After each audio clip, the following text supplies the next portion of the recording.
അനന്തരം ബിലായും ബാലോക്കിനോട്, അവിടെ എനിക്ക് 7 യാഗപീഠം പണിത് 7 കാളയെയും 7 ആട്ടുംകൊറ്റനെയും ഒരുക്കി നിർത്തുക എന്ന് പറഞ്ഞു. ബിലായും പറഞ്ഞതുപോലെ ബാലോക്ക് ചെയ്തു. ബാലോക്ക് ബിലായും ഓരോ പീഠത്തിന്മേലും 1 കാളയെയും 1 ആട്ടുംകൊറ്റനെയും യാഗം കഴിച്ചു.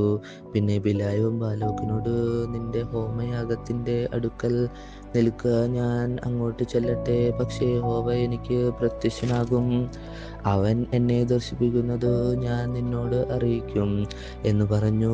കൂനിന്മേൽ കയറി ദൈവം ബിലായോമിന് പ്രത്യക്ഷനായി. ബിലായോം അവനോട്, ഞാൻ 7 പീഠം ഒരുക്കി ഓരോ പീഠത്തിന്മേൽ 1 കാളയെയും 1 ആട്ടുംകൊറ്റനെയും യാഗം കഴിച്ചിരിക്കുന്നു എന്ന് പറഞ്ഞു.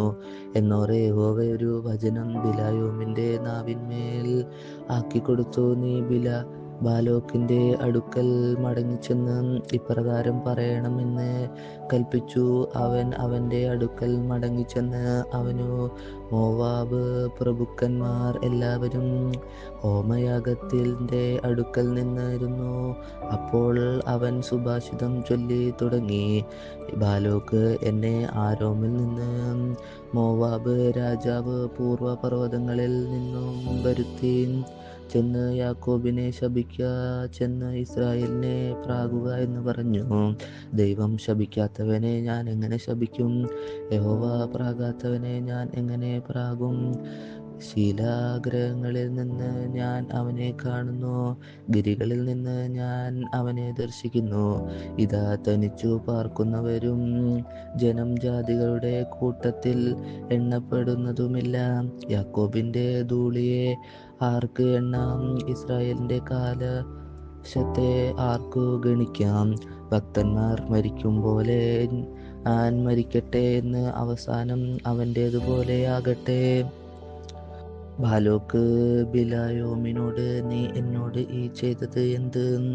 എൻ്റെ ശത്രുക്കളെ ശപിപ്പാനല്ലല്ലോ ഞാൻ നിന്നെ വരുത്തിയത്, നീയോ അവരെ അനുഗ്രഹിക്കുക അത്ര ചെയ്തിരിക്കുന്നു എന്ന് പറഞ്ഞു. അതിന് അവൻ, യഹോവ എൻ്റെ നാവിന്മേൽ തന്നതു പറവാൻ ഞാൻ ശ്രദ്ധിക്കേണ്ടിയോ എന്ന് ഉത്തരം പറഞ്ഞു. ബാലോക്ക് അവനോട്, നീ അവരെ മറ്റൊരു സ്ഥലത്തു നിന്ന് കാണേണ്ടതിന് എന്നോടുകൂടെ വരിക, എന്നാൽ അവരുടെ ഒരറ്റം മാത്രമല്ലാതെ എല്ലാവരെയും കാണുകയില്ല. അവിടെ നിന്ന് അവരെ ശപിക്കണമെന്ന് പറഞ്ഞു. ഇങ്ങനെ അവൻ പിസ്ഗ കൊണ്ടുമൂടിയിൽ സോഫീം എന്ന മുൾപ്പരപ്പിലേക്ക് അവനെ കൊണ്ടുപോയി. 7 യാഗപീഠം പണിത് ഓരോ പീഠത്തിന്മേലും 1 കാളയെയും 1 ആട്ടുംകൊറ്റനെയും യാഗം കഴിച്ചു. പിന്നെ അവൻ ബാലോക്കിനോട്, അവിടെ നിന്റെ ഹോമയാഗത്തിന്റെ അടുക്കൽ നിൽക്കുക, ഞാൻ അങ്ങോട്ട് ചെന്ന് കാണട്ടെ എന്ന് പറഞ്ഞു. യഹോവ ബിലായോമിന് പ്രത്യക്ഷനായി അവന്റെ നാവിന്മേൽ ഒരു വചനം കൊടുത്തു. ബാലോക്കിന്റെ അടുക്കൽ മടങ്ങിച്ചെന്ന് ഇപ്രകാരം പറയുക എന്ന് കൽപ്പിച്ചു. അവൻ അവന്റെ അടുക്കൽ വന്നപ്പോൾ അവൻ മോവാബ് പ്രഭുക്കന്മാരോടുകൂടെ തൻ്റെ ഹോമയാഗത്തിന്റെ അടുക്കൽ നിന്നിരുന്നു. അപ്പോൾ ബാലോക്ക് അവനോട്, യഹോവ എന്ത് അരുളി ചെയ്തു എന്ന് ചോദിച്ചു. അവൻ സുഭാഷിതം ചൊല്ലിത്തുടങ്ങി. ബാലോക്ക്, എഴുന്നേറ്റ് കേൾക്ക, സിപ്പോരിന്റെ പുത്ര, എനിക്ക് ചെവി തരിക. വ്യാജം പറയുവാൻ ദൈവം മനുഷ്യനല്ല, അനുതപിപ്പാൻ അവൻ മനുഷ്യപുത്രനുമല്ല. താൻ കൽപ്പിച്ചതു ചെയ്യാതിരിക്കുമോ? താൻ അരുളി ചെയ്തതു നിവർത്തിക്കാതിരിക്കുമോ? അനുഗ്രഹിപ്പാൻ എനിക്ക് കൽപ്പന ലഭിച്ചിരിക്കുന്നു, അവൻ അനുഗ്രഹിച്ചിരിക്കുന്നു, എനിക്ക് അതു മറിച്ചുകൂടാ. യാക്കോബിൽ തിന്മ കാണുവാനില്ല, ഇസ്രായേലിന്റെ കഷ്ടത ദർശിപ്പാനുമില്ല. അവൻ ദൈവമായ യഹോവ അവനോട് കൂടെ ഇരിക്കുന്നു. കോലാഹലം അവരുടെ മധ്യേയുണ്ട്. ദൈവം അവരെ മിസ്രയീമിൽ നിന്ന് കൊണ്ടുവരുന്നു. കാട്ടുപോത്തിന് തുല്യമായ ബലം അവനുണ്ട്. അഭിചാരം യാക്കോബിന് പറ്റുകയില്ല, ലക്ഷണവിദ്യ ഇസ്രായേലിനോട് ഫലിക്കുകയുമില്ല.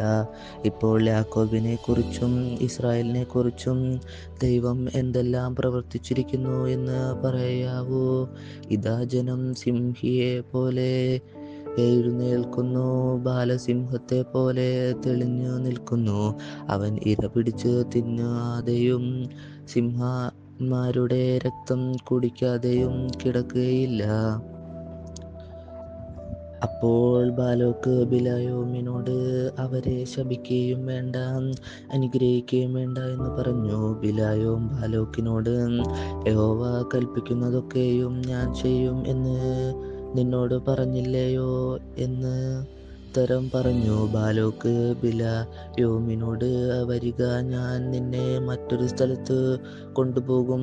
അവിടെ നിന്ന് നീ എനിക്ക് വേണ്ടി അവരെ ശപിപ്പാൻ ദൈവത്തിനു പക്ഷേ സമ്മതമാകും എന്ന് പറഞ്ഞു. അങ്ങനെ ബാലോക്ക് ബിലായോമിന് മരുഭൂമിയിൽ എത്തി.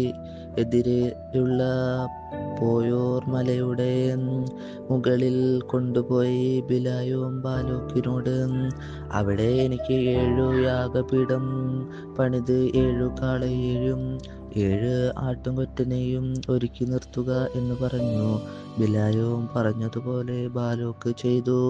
ഓരോ യാഗപീഠത്തിന്മേലും 1 കാളയെയും 1 ആട്ടുംകൊറ്റനെയും യാഗം കഴിച്ചു. ബാറിക്കുമോ.